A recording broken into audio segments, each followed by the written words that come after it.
खवातीन की जामियात से मर्द असातिज़ा को हटाने का फैसला। हुकूमत पंजाब ने तालिबात को हिरासा करने के बढ़ते वाक़यात की रोकथाम और तुलबा के तहफ़्फ़ुज़ के लिए सूबे भर की खवातीन यूनिवर्सिटियों से मर्द प्रोफेसर्स और असातिज़ा को हटाने का फैसला कर लिया। गवर्नर सरदार सलीम हैदर ने मीडिया से गुफ्तगू के दौरान इस फैसले का ऐलान करते हुए कहा कि तालीमी इदारों में हिरासा करने में मुलव्विस अफराद को सख्त सजाएं दी जाएंगी।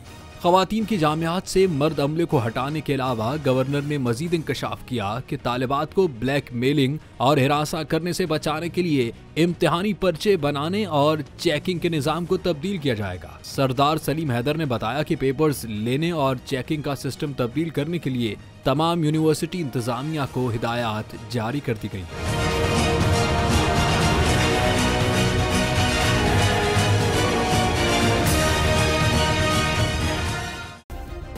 सब्सक्राइब करें और बेल दबाएं ताकि कोई खबर रह न जाए।